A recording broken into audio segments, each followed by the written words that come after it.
gang members who are licking their lips, looking on at big fat contracts to come. None of that will happen here. I want to say it loud and clear. We have already started to work with the JDF and the JCF. This will be a military camp if it has to be.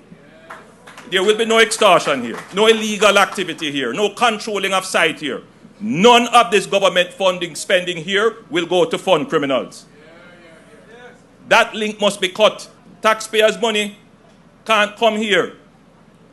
And people have name and list who don't come to work, collect pay, and then use it to buy God. Cannot happen.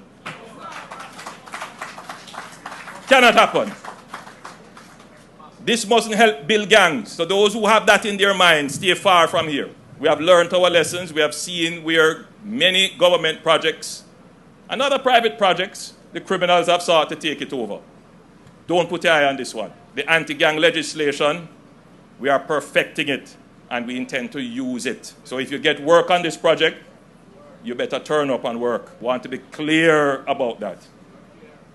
If it means that I have to put JDF and JCF around here, and any man coming in or coming out has to be checked, and the roster has to be kept outside by the JDF and the JCF about attendance for work, then it will be done. It is sad that I have to speak this way at such an important launch.